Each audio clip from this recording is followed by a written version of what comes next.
Welcome to our channel. ఈరోజు మన వీడియోలో లక్ష్మీ కుబేర వ్రత కథలు విందాము. ఈ కథలను పూర్తిగా విన్నా చదివినా శ్రీ లక్ష్మీ కుబేర అనుగ్రహం పూర్తిగా మనపై ఉంటుంది. పూర్వం మనుష్యులంతా సూతుల వారి వద్దకు చేరి, ఓ మహాత్మా, భూమిపై మనుష్యులందరూ ధన సముపార్జన కోసం అష్టకష్టాలు పడుతూ ఉంటారు.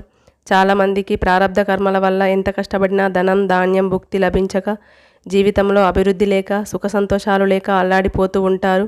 అటువంటి వారు ఆ కర్మను తుడిచివేసుకొని సంపదను పొందే మార్గం ఏదైనా ఉంటే సెలవీయండి అని ప్రార్థించారు. అప్పుడు సూత మహర్షి, ఓ మునులారా, ఈ ప్రశ్నలో మీ స్వార్థం లేదు. లోక కళ్యాణం కోసం అడిగారు కనుక మీకు ఒక అద్భుతమైన వ్రతం గురించి చెప్తాను. దానిని లక్ష్మీ కుబేర వ్రతం అంటారు. కుబేరుడు ధనాధిపతి. ఈశ్వరుడి అనుగ్రహం వల్ల ఉత్తర దిక్కునకు నవనిధులకు పాలకుడయ్యాడు. అతని భార్య చిత్రరేఖ. మహాలక్ష్మీదేవి సహితంగా కుబేరుణ్ణి, చిత్రరేఖదేవిని ఆరాధించిన వారు ధన సంబంధమైన కష్టాలు తీరి ధనవంతులై సుఖపడతారు. ఈ వ్రతాన్ని ధనత్రయోదశి నాడైనా, అక్షయ తృతీయ నాడైనా, శ్రావణ మాసంలోనైనా, ఏడాదిలో ఏ గురువారమైనా, శుక్రవారమైనా, పౌర్ణమి నాడైనా చేసుకోవచ్చు. పర్వదినాల్లో చేస్తే విశేష ఫలితం.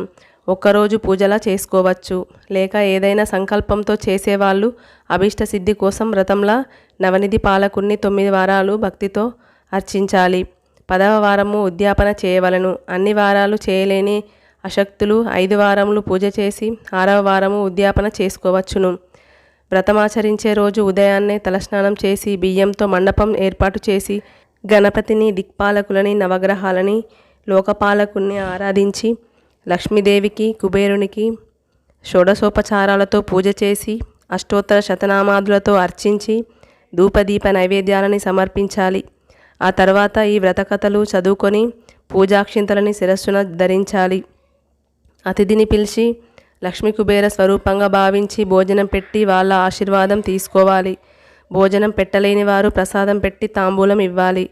భక్తి శ్రద్ధలతో ఇలా చేస్తే సమస్త దరిద్రాలు తొలగిపోయి అష్టైశ్వర్యాలు లభిస్తాయి అని చెప్పాడు.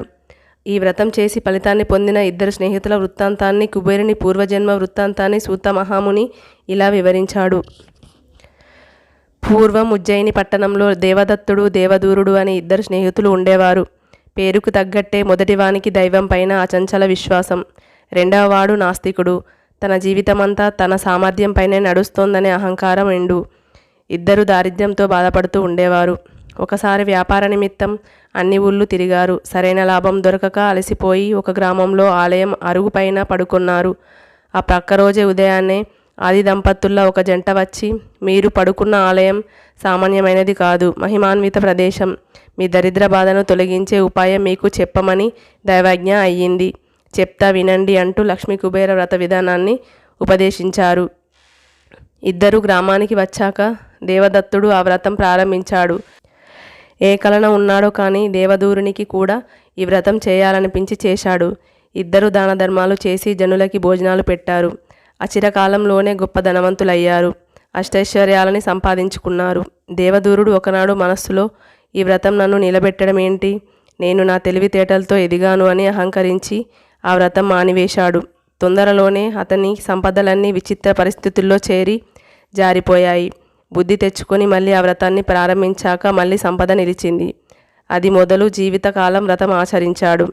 మానవుడు తన సంపాదనంతా తన తెలివితేటలతోనే వచ్చిందని అహంకరించక పైనున్న ఒక శక్తి తనని నడుపుతోందనే స్పృహతో దాన ధర్మాలు చేస్తూ ఒద్దిక అయిన జీవితం గడిపితే దైవానుగ్రహం లభిస్తుంది. అదే ఈ వ్రతం అంతర్లీనంగా చెప్పే సందేశం. కుబేరుని పూర్వజన్మ వృత్తాంతం. పూర్వం ధనదత్తుడనే ఒక లోబి ఉండేవాడు. అతడు ఎన్నో రకాల వ్యాపారాలు చేసి ధనాన్ని కూడబెట్టాడు. గొప్ప పేరు ప్రతిష్టలు సంపాదించాడు. 3 కుమారులు, 3 కుమార్తెలు ఉండేవారు. అపార ధనవంతుడైన ఏనాడు దాన ధర్మాలు చేయక కూడబెట్టేవాడు. పైసా ఖర్చు పెట్టాలంటే ముందు వెనక చాలా ఆలోచించేవాడు. ఏనాడు ఏ దేవాలయంలోనూ 1 పైసా వేయలేదు. యాచకుడికి దానము అసలే ఇవ్వలేదు. ఎంతసేపు తను, తన కుటుంబం, తన వాళ్ళ సుఖం, అదే ప్రపంచం.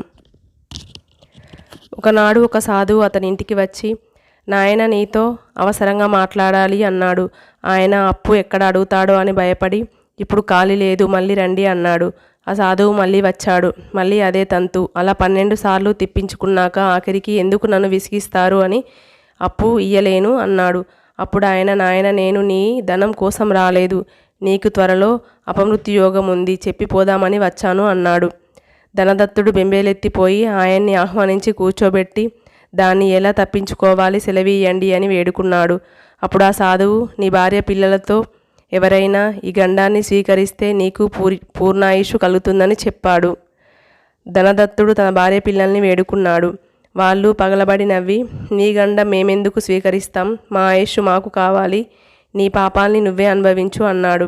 ఇన్నాళ్ళు మిమ్మల్ని సుఖాలతో ముంచెత్తాను, మీకోసమే సంపాదించాను, నా కోసం ఈ మాత్రం చేయలేరా అని ధనదత్తుడు అడిగితే, అది యజమానిగా నీ బాధ్యత, నువ్వు నిర్వర్తించావు, దానికి దీనికి సంబంధం లేదు అని కరాఖండిగా చెప్పేశారు. అతడెంత బ్రతిమాలినా వినలేదు. అతడిలో తీవ్ర వైరాగ్యం ఉదయించింది. సాధువు పాదాలని ఆశ్రయించి శివార్చన ప్రారంభించాడు.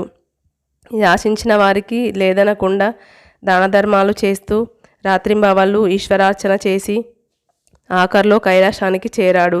అక్కడ పరమేశ్వరుణ్ణి అకుంఠిత దీక్షతో సేవిస్తే ఆయన అనుగ్రహించి ఉత్తర దిక్కుకి నవనిధులకి ఆధిపత్యాన్ని ప్రసాదించారు. ఈ జన్మలో భగవంతుణ్ణి ఆశ్రయించి లేనివారికి దానం చేస్తే అది ఎంతటి ఉత్తమ గతినైనా కలిగిస్తుందని చెప్పడానికే ఈ కథ నిదర్శనం. ఇంతటితో కథ సంపూర్ణం. మీకు ఈ కథ నచ్చినట్లయితే please like, share and subscribe.